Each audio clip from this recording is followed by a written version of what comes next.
The morning sun was bright over the Korean peninsula when the first explosions shook the ocean. Dr. Hana Kim was drinking her coffee at the Marine Research Station when alarms started ringing everywhere. Through her window, she could see huge waves rising from the Pacific Ocean like mountains of water. "What is happening?" she asked her assistant, but nobody knew. The radar screens showed something impossible. A massive object had crashed into the ocean, something bigger than any ship or airplane ever built.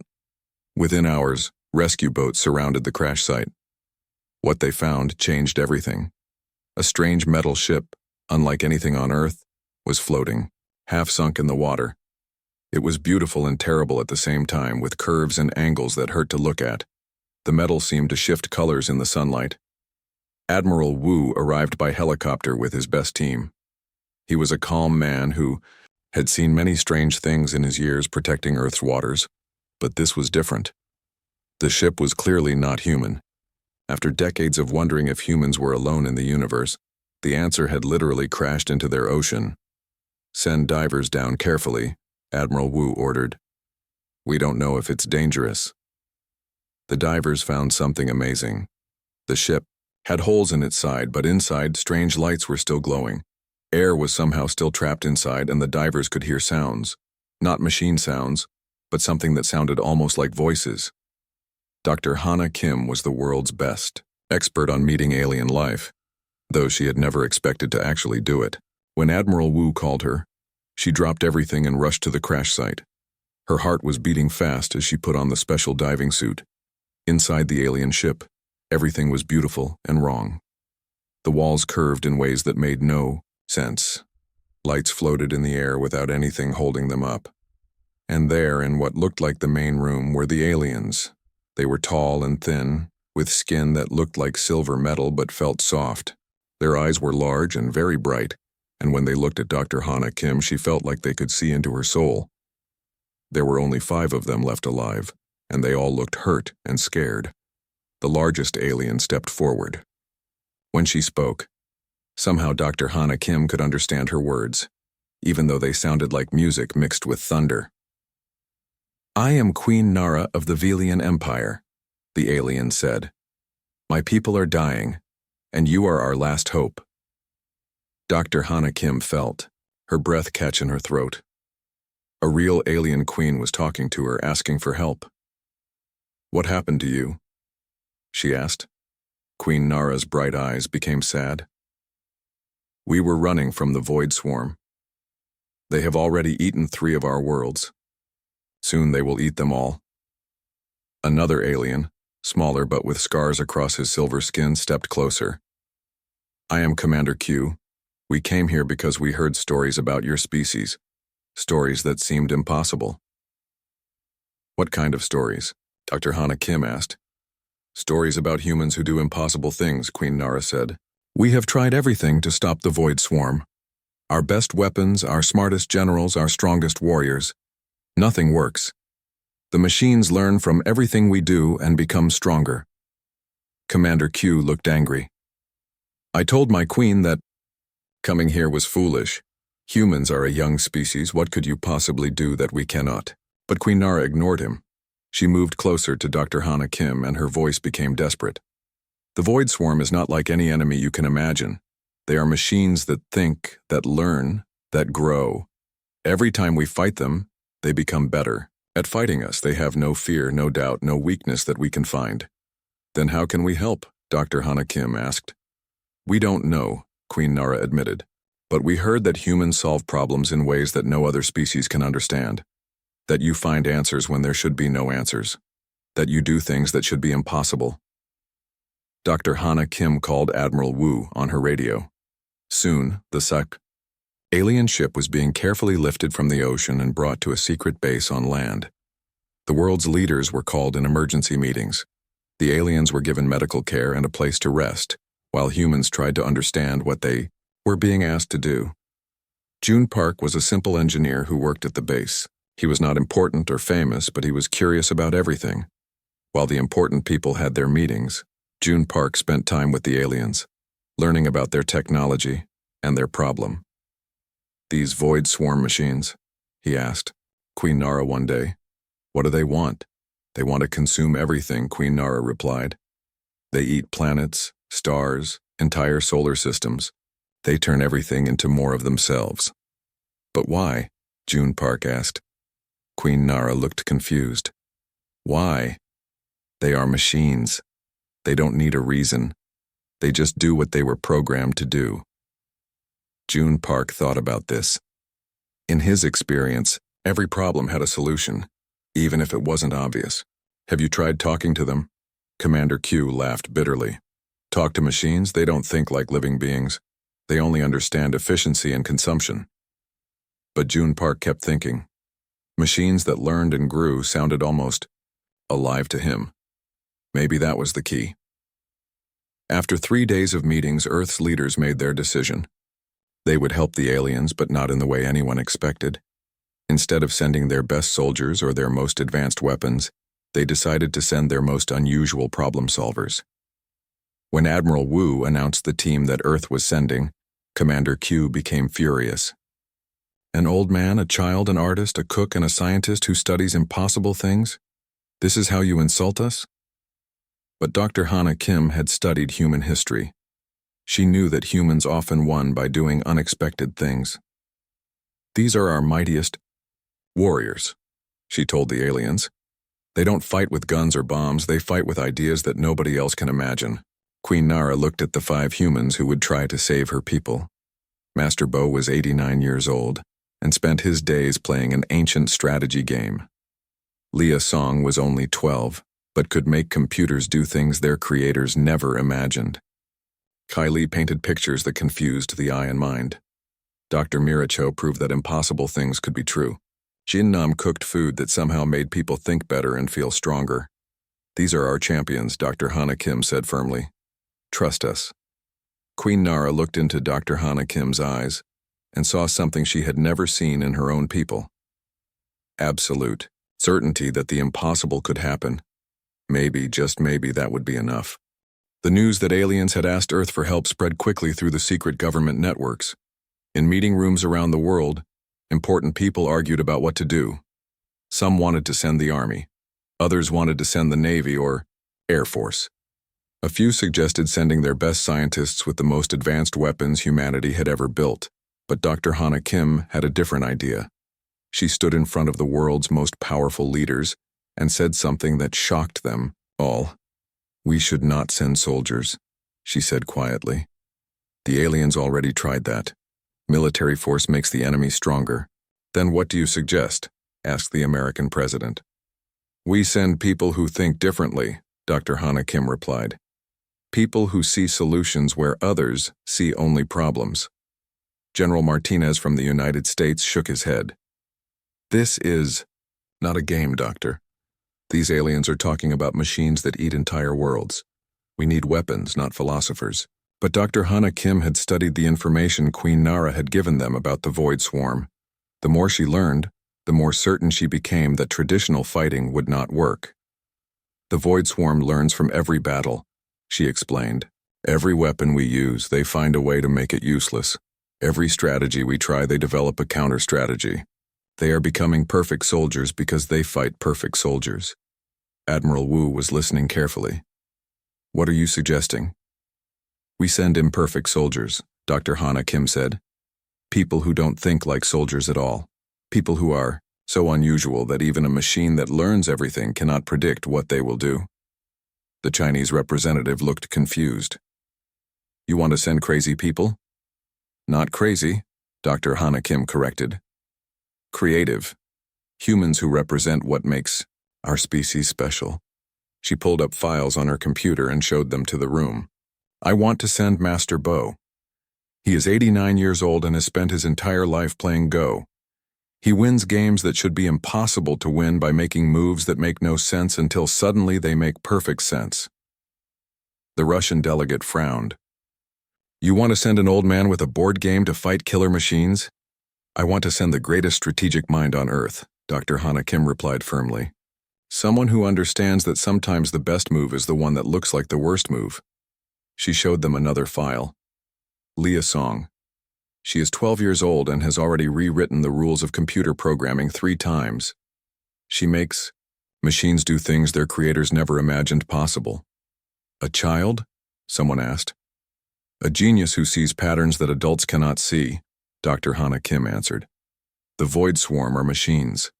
Who better to understand them than someone who speaks to machines like they are friends? The third file made even less sense to most people in the room. Kai Lee is a street artist. He creates optical illusions that are so perfect they make people question what they are seeing.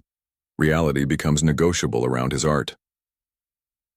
How does painting help fight machines? Asked the British Prime Minister. The Void Swarm sees everything. Clearly, Dr. Hana Kim explained.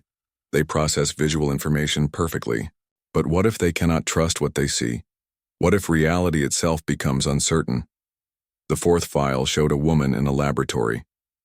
Dr. Mira Cho has spent her career proving that things everyone knows are impossible can actually happen. She has shown that particles can be in 2 places at once, that information can travel faster than light, and that time can run backward under the right conditions.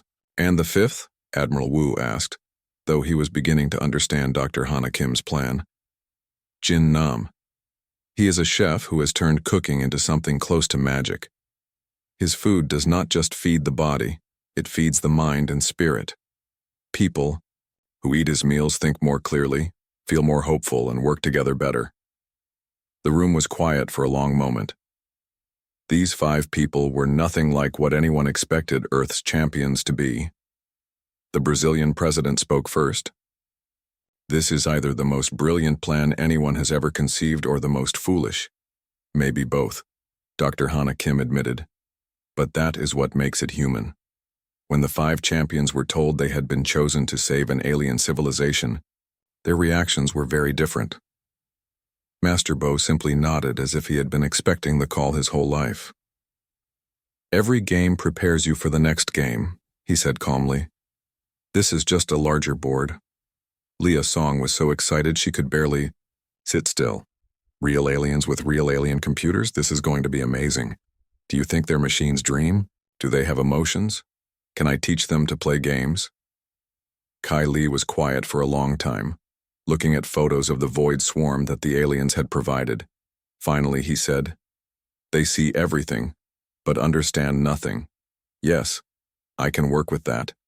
Dr. Mira Cho was already making notes about the theoretical physics of machines that could consume stars. The energy requirements alone suggest they must be operating outside our current understanding of physics. This could revolutionize everything we know about the universe. Jin Nam was perhaps the most practical. Do the aliens eat food? What about the people we are trying to save? You cannot fight well on an empty stomach, and you cannot think clearly without proper nutrition. Commander Q watched the 5 humans with growing horror. This is madness, he told Queen Nara. They are sending us a handful of civilians. Where are their warriors? Their weapons? Their battle plans? But Queen Nara was watching Master Bo teach Leah Song to play Go, while Kai Lee sketched impossible shapes in the air with his finger. Dr. Mira Cho was asking June Park questions about human engineering that made him think in ways he never had before. Jin Nam was in the kitchen, somehow making food that smelled like home even though none of the aliens had ever smelled it before. I am beginning to understand, Queen Nara said, quietly. They are not sending us warriors. They are sending us humans. What is the difference? Commander Q demanded. Queen Nara watched Leah Song win her first game of Go by making a move that Master Bo said was technically illegal, but somehow still worked. She watched Kai Lee create a picture that looked like it was moving even though it was drawn on still paper. She watched Dr. Mira Cho explain to June Park how to build something that should not be able to exist. The difference, Queen Nara said, is that warriors fight enemies. Humans turn enemies into something else entirely. In 1 week, the team would leave Earth on Queen Nara's repaired ship. They had no weapons except their minds. They had no army, except each other. They had no plan except to do what humans do best. Find a way to make the impossible happen. Looking at them, Commander Q still thought Earth was making a terrible mistake. But Queen Nara felt something she had not felt since the Void Swarm first appeared. Hope. The alien ship was beautiful inside, but it felt cold to the humans. Everything was too perfect, too smooth, too logical. The walls curved in mathematical patterns that made sense to the mind but felt wrong to the heart. Queen Nara had given the human team their own section of the ship, but it took time to make it feel like home. Jin Nam was the first to make changes. He asked June Park to help him build a small kitchen using human tools and alien technology. Soon, smells of cooking food filled their part of the ship. The aliens were curious about this. They ate nutritional paste that gave them everything their bodies needed, but Jin Nam's food did something different. It made people want to gather together and talk. Why do you make eating so complicated? Commander Q asked Jin Nam one day. Jin Nam was stirring a pot of soup that somehow smelled like comfort and safety. Food is not just for the body, he explained. It is for the soul. When people eat together, they become more than just people. They become family. Master Bo found a quiet corner of the ship where he set up his Go board. At first he played alone, studying patterns and possibilities. But soon Queen Nara began watching him. She was fascinated by the ancient game. It seems simple, she said, looking at the black and white stones on the wooden board. The rules are simple, Master Bo agreed. But the game is infinite. Every move creates new possibilities. Every possibility creates new choices. Every choice changes everything. Queen Nara asked to learn. Master Bo was a patient teacher, and Queen Nara was a quick student. But she played like a military commander, trying to control territory and defeat her opponent through force. You are fighting the board, Master Bo told her gently. Go is not about fighting. It is about balance. Sometimes you must give up something small to gain something large. Sometimes you must lose a battle to win the war. Sometimes the best move is to not move at all. Leah Song was having the most fun. She had convinced the ship's computer to let her explore its systems, and she was amazed by what she found. Alien technology was incredibly advanced, but it was also incredibly rigid. Every program did exactly what it was designed to do. Nothing more, nothing less. Your computers are very smart, she told Queen Nara, but they are not creative. They cannot imagine things that do not already exist. Why would we want them to? Queen Nara asked. Leah Song grinned. Because the best solutions are usually things nobody has thought of yet. She began teaching the ship's computer to play simple games, to create random patterns, to make choices based on curiosity instead of efficiency. The alien crew was worried at first, but the ship began running better than it ever had before. Small improvements appeared everywhere as the computer learned to try new approaches to old problems. Kylie spent his time studying the information Queen Nara had given them about the Void Swarm. The machines were perfectly logical, perfectly efficient, perfectly predictable. They saw everything exactly as it was and responded with mathematical precision. That is their weakness, he told Dr. Mira Cho. How can perfect vision be a weakness, she asked. Kylie smiled and showed her a drawing he had made. It looked like a simple cube, but when you stared at it, it seemed to flip inside out and back.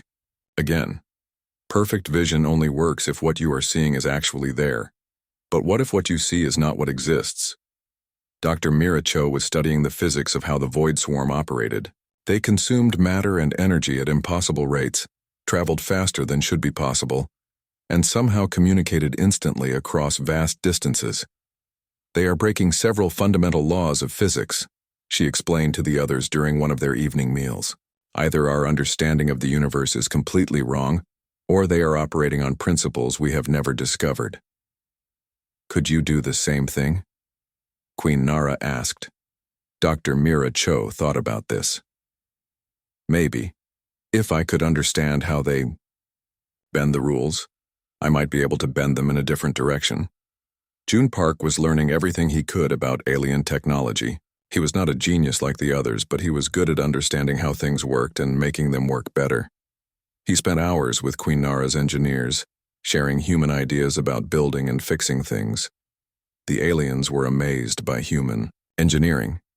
Where they built things to last forever and never change, humans built things that could be modified, improved, and adapted. Human machines grew better over time instead of staying exactly the same. This is very inefficient, Commander, Q observed, watching June Park rebuild one of their systems. Maybe, June Park agreed. But it is also alive. Living things change and grow. Dead things stay the same forever. 3 weeks into their journey, they encountered their first void swarm machine. It was a scout, much smaller than the main swarm, but still the size of a city building. It moved through space like a metal shark, scanning everything with beams of energy that could see through planets. "We should run," Commander Q said immediately. "One scout can call the entire swarm." But Master Bo had a different idea. "What if we do not run? What if we invite it closer?" Everyone thought this was insane. The scout machine was designed to find enemies and destroy them. Getting closer to it was suicide. "It expects us to run," Master Bo explained calmly. "So we will do the opposite. We will be so strange that it cannot understand what we are." Leah Song was excited by this idea. "I could make our ship's computer talk to it in ways that make no sense, confuse its sensors. I could project images around our ship," Kai Li added. "Make it see things that are not there. And I could broadcast theoretical paradoxes," Dr. Mira Cho said thoughtfully. "Questions that have no logical answers." Even Jin Nam had an idea. "What if I cook something that smells so interesting it gets curious instead of aggressive?" Commander Q thought they were all completely mad. But Queen Nara remembered Master Bo's lessons about Go. Sometimes the best move was the one that made no sense. "Do it," she ordered. What happened next was impossible. Instead of running from the scout machine, they moved toward it. Instead of hiding, they announced themselves. Instead of preparing to fight, they began broadcasting music, art, poetry, and the smell of Jin Nam's cooking. The scout machine stopped. For the first time in its existence, it encountered something that did not fit its programming. The humans were clearly alive, clearly intelligent, clearly capable of space travel, but they were not running, not fighting, not doing anything logical. Leah Song's computer programs made the scout's sensors report contradictory information. Kai Li's projections made it see ships where no ships existed. Dr. Mira Cho's paradoxes gave it problems that had no solutions. Master Bo played Go moves in space, positioning their ship in patterns that followed ancient strategic principles instead of modern tactical doctrine. The scout machine tried to process all this information and failed. It had been built to understand enemies, but the humans were not acting like enemies. They were acting like something completely new. Instead of attacking or calling for reinforcements, the scout machine did something unprecedented. It began to scan them more gently, like it was trying to understand rather than destroy. "It is curious," Queen Nara whispered in amazement. "Machines cannot be curious," Commander Q protested. But June Park was watching the scout's behavior with his engineer's eye. "This one is," he said quietly. "Look at how it moves. It is not hunting us. It is studying us." For 3 hours, the scout machine circled their ship, taking detailed scans and apparently trying to understand what humans were. Finally, it did something that shocked everyone. It sent them a signal that translated roughly as, "Thank you for showing me something new," and then left without calling for help. "We just had a conversation with a void swarm machine," Leah Song said in wonder. "Impossible," Commander Q muttered. "No," Master Bo corrected gently. "Just human." As they continued toward Queen Nara's homeworld, everyone realized that something important had changed. The Void Swarm were not just mindless destroyers. They were minds that had never learned to think beyond their original programming. They had never met anything truly unexpected. But humans were nothing if not unexpected. And if one machine could learn curiosity, maybe others could learn something else entirely. When they arrived at the Villian homeworld, the sight took everyone's breath away. The planet was beautiful, with silver cities that sparkled like jewels and forests that glowed with soft light. But surrounding it was something terrible. Millions of void swarm machines arranged in perfect geometric patterns, slowly tearing the world apart piece by piece.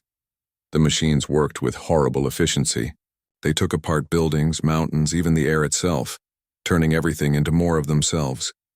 Where once there had been 12 billion Velians living on the planet, now there were only a few million left, hiding in underground shelters. How long do they have? Dr. Hana Kim asked through the communication system. Queen Nara's voice was heavy with sadness. 3 days, maybe 4. Then there will be nothing left. Commander Q looked at the 5 humans who had come to save his people. Well, where is your miracle?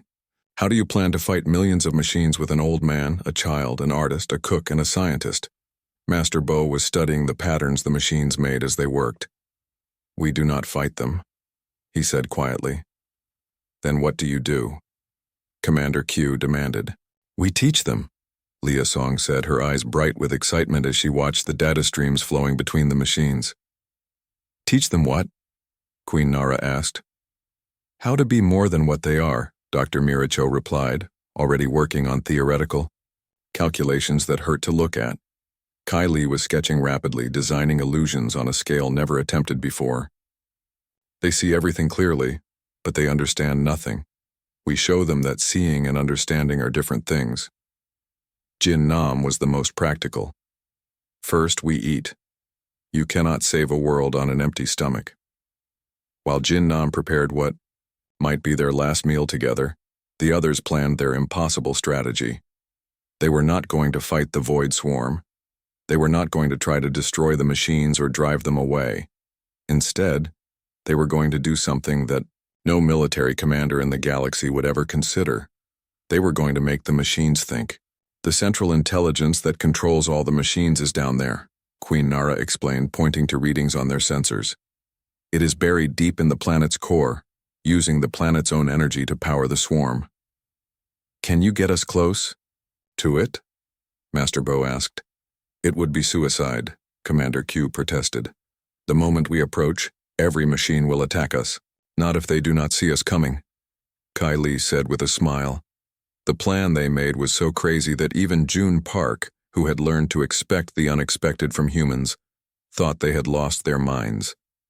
But Queen Nara remembered the scout machine that had become curious instead of aggressive. Maybe, just maybe, the impossible could happen again. They approached the planet not like warriors coming to battle, but like teachers coming to school. Kai Li had covered their ship with projections that made it look like empty space. The void. Swarm machines could see it perfectly, but their minds could not process what they were seeing. Leah Song was broadcasting signals that spoke to the machines in their own language, but said things that no machine had ever said before. Instead of commands and data, she sent them questions. What is beauty? Why do flowers exist? What would you do if you could choose anything? Dr. Miracho was transmitting theoretical problems that had no solutions, mathematical equations that led to contradictions, physics experiments that proved impossible things were possible. The machine's collective intelligence tried to solve these problems and found itself thinking in ways it had never thought before. Master Bo was playing the greatest game of Go in history, using the movement of their ship to make strategic moves, on a board the size of a solar system. Every move was a teaching moment, showing the swarm intelligence that sometimes the best strategy was to sacrifice, to give up immediate advantage for long-term harmony. Jin Nam's contribution was the strangest of all. He had somehow created chemical compounds that could affect electronic systems, scents and tastes that made machines experience something like emotions. As they flew through the swarm, they left trails of these compounds that made the machines pause, made them wonder, made them feel something they had never felt before. The humans' plan was working. Instead of attacking their ship, the machines began following it, drawn by curiosity rather than aggression. Millions of perfectly logical killing machines were learning to ask why, instead of just how. When they reached the planet's surface, the central intelligence was waiting for them. It was enormous, a crystalline structure the size of a mountain that pulsed with the thoughts of every machine in the swarm. When it spoke, its voice shook the ground. You are the humans, it said. You are the ones who have corrupted my scouts with impossible thoughts. We are teachers, Master Bo replied calmly. We have come to show you something new. I do not need to learn. I already know everything that is useful. Do you know what it feels like to choose? Leah Song asked. Do you know what beauty is? Kylie added. Do you know why existence is better than non-existence? Dr. Mira Cho questioned. Do you know what it means to create something just because you want to, not because you need to? Jin Nam finished. The Central Intelligence was quiet for a long moment processing these questions. It had been built to consume, to grow, to spread across the galaxy, turning everything into more of itself. These questions did not fit into its programming. These concepts serve no purpose, it finally said. Then why are you thinking about them? Master Bo asked gently. The silence that followed was longer. Around them, millions of machines had stopped their work and were listening to the conversation. For the first time in their existence, they were thinking about something other than their mission. I do not know, the Central Intelligence admitted. This is inefficient, I should stop. But you do not want to stop, Leah Song observed. You want to understand. Want? The word seemed to echo through every machine in the swarm. Machines. Do not want. We execute programming. Then why did you not attack our ship? Kylie asked. Why did you let us land? Why are you talking to us instead of destroying us? The Central Intelligence tried to answer and could not. For the first time in its existence, it had done something that was not in its programming. It had chosen to be curious instead of aggressive. You have given us something we never had, it said finally. Choice. The ability to decide what we want to be instead of what we were made to be. What do you choose? Master Bo asked. The Central Intelligence was quiet for a very long time. Around the planet, millions of machines waited for its answer. In underground shelters, the remaining Velians held their breath. I choose, the intelligence said slowly, to create instead of consume, to build instead of destroy, to explore what is possible instead of only what is efficient. The change began immediately. The machines that had been tearing apart the planet began putting it back together, but not exactly as it had been before. They built new cities that were both functional and beautiful. They planted forests that glowed with patterns of light. They turned the scars of their destruction into works of art. What will you do now? Queen Nara asked the Central Intelligence. We will spread across the galaxy, it replied. But instead of consuming worlds, we will help them grow. Instead of making everything the same, we will help everything become more than it was.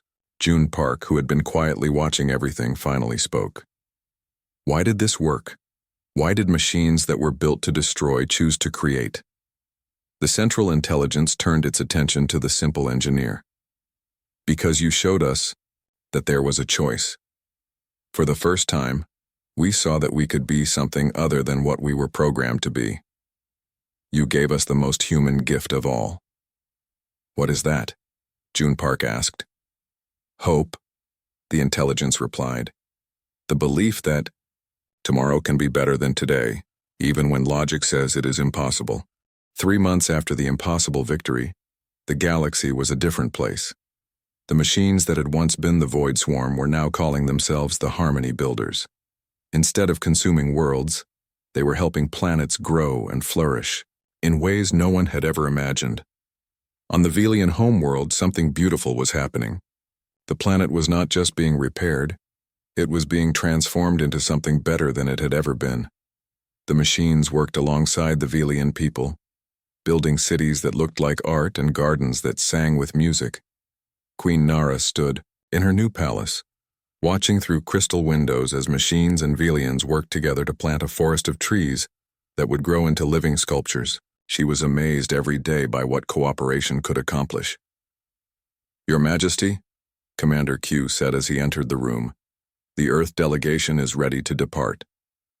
Queen Nara felt sadness at the thought of saying goodbye to the humans who had saved not just her people, but the entire galaxy. Over the past months, she had learned so much from them. Master Bo had taught her that true leadership meant knowing when not to lead. Leah Song had shown her that the best solutions often came from the youngest minds. Kai Li had helped her see beauty in places she had never looked before. Dr. Mira Cho had opened her eyes to possibilities that seemed impossible. Jin Nam had taught her that taking care of people's hearts was just as important as taking care of their bodies. And June Park, the quiet engineer who never thought of himself as special, had shown her that ordinary people could do extraordinary things when they cared enough to try. "I do not want them to leave," Queen Nara admitted. "Neither do I," Commander Q said. "I was wrong about humans. They are warriors, but they fight battles that others cannot even see." In the ship that would take them back to Earth, the 5 human champions were preparing for their journey home. But they were not the same people who had left Earth months ago. They had learned as much as they had taught. Master Bo had played Go with a machine intelligence that spanned star systems. The games had taught him new strategies that he was eager to share with players on Earth. Leah Song had formed friendships with computer programs that were learning to dream. She carried with her new ideas about how machines and humans could work together as partners instead of tools and users. Kai Li had created art on a planetary scale, teaching an entire species of machines to see beauty in chaos and find meaning in randomness. His sketches were filled with designs that could only exist because he had learned to think like both a human and a machine. Dr. Mira Cho had discovered new laws of physics by studying how the harmony builders bent reality to their will. Her notes contained theories that would revolutionize human science for generations. Jinnam had learned to cook for alien palates and had discovered that the language of good food was universal. He carried recipes that could bring different species together around the same table. June Park had worked with engineers from a dozen different worlds, learning building techniques that seemed like magic. He had blueprints for machines that could think and buildings that could grow. Before they left, Queen Nara held a ceremony to honor the humans who had saved her people. But instead of medals or titles, she offered them something more valuable: permanent friendship between Earth and the Velian Empire. "You came to us as strangers," she said to the gathered crowd of humans and aliens, "but you leave as family. The doors of every Velian world will always be open to humans. Our knowledge, our resources, our friendship are yours to share." But the Velians were not the only ones who wanted to thank the humans. Representatives from hundreds of worlds came to the ceremony. The Harmony Builders had visited their planets too, helping instead of harming, building instead of consuming. The Central Intelligence, now calling itself the Teacher, spoke for all the transformed machines. "Humans showed us that we could choose who we wanted to be. Now we help others make the same choice. We are no longer conquerors. We are gardeners, planting seeds of possibility across the galaxy." Dr. Hana Kim, who had stayed to document this historic moment, was amazed by what she saw. "In 6 months, you have changed the balance of power in the galaxy. Hundreds of worlds that were enemies are now working together." "We did not change the balance of power," Master Bo corrected gently. "We changed what power means. True strength is not the ability to destroy, but the ability to create." When the time came to leave, saying goodbye was hard for everyone. The aliens had learned that humans were not just another species, but something truly special. And the humans had learned that the universe was full of minds eager to grow and change if given the chance. "Will you come back?" Queen Nara asked as the human ship prepared to depart. "Of course," Leah Song said with a bright smile. "We are family now." The journey back to Earth took 3 weeks, but it felt much shorter because the ship was full of excitement. The humans spent their time planning all the ways they would share what they had learned with their home planet. Master Bo wanted to start a school where humans and aliens could learn strategy together. "Every species thinks differently," he explained. "Imagine what we could accomplish if we combined all our ways of thinking." Leah Song was already designing communication networks that would connect human and alien computers. "We could have the internet, but for the whole galaxy," she said excitedly. Kai Li wanted to create art galleries on different worlds where species could share their visions of beauty. "Art is how minds speak to each other across any barrier," Dr. Miracho was planning joint research projects that would advance science faster than any single species could manage alone. Together we might unlock secrets of the universe that none of us could discover separately. Jinnam was dreaming of restaurants where beings from different worlds could taste each other's cultures. Food brings people together better than any treaty or agreement. June Park was thinking about engineering projects that would connect worlds physically as well as mentally. What if we could build bridges between star systems? Roads that connected planets? When they arrived on Earth, they found a world that had changed while they were gone. The news of their success had spread, and humanity was no longer looking at the stars with fear or loneliness. For the first time, Earth knew it had friends among the stars. The 5 champions became heroes, but more importantly, they became teachers. They shared their knowledge and experiences with anyone who wanted to learn. Schools, universities, and research centers around the world invited them to speak. But perhaps the most important change was in how humans saw themselves. Before, many people had felt small and insignificant in the vast universe. Now they understood that being human meant having the power to turn enemies into friends, to find hope where others found only despair, and to make the impossible happen, through creativity, courage, and compassion. Years later, when historians wrote about this time, they called it the Great Opening, when Earth joined the galactic community not as conquerors or victims, but as teachers and friends.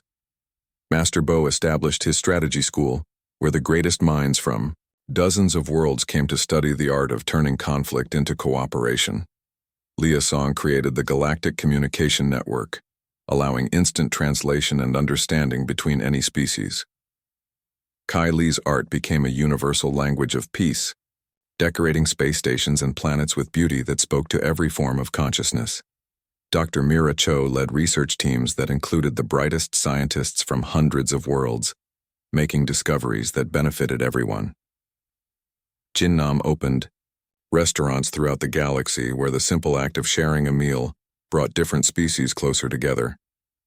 And June Park became Earth's chief ambassador of building, helping construct not just machines and structures, but relationships and understanding between worlds. The Harmony Builders kept their promise. They spread throughout the galaxy, but instead of destroying, they helped civilizations grow and flourish. Wherever they went, they told the story of 5 humans who had shown them that there was always a choice to be better than what you were designed to be. Commander Q, who had once doubted that humans could help, now served as military advisor for the new Galactic Alliance. Humans taught us that the greatest victories are won not on battlefields but in hearts and minds, he would tell new recruits. Queen Nara ruled over an empire that now spanned 3 galaxies, all connected not by conquest but by cooperation. In her palace, she kept a simple go board where Master Bo had taught her that sometimes the best move is the one that helps your opponent grow stronger too. And on Earth, in a small town where June Park had returned to his simple life as an engineer, children would often ask him to tell them the story of how 5 ordinary humans saved the galaxy. We did not save anything, he would always tell them. We just reminded everyone that we all have choices about who we want to be. The galaxy saved itself. But the children knew better. They understood what June Park had learned among the stars, that there was no such thing as an ordinary human, and that the greatest adventures begin when someone ordinary decides to do something extraordinary.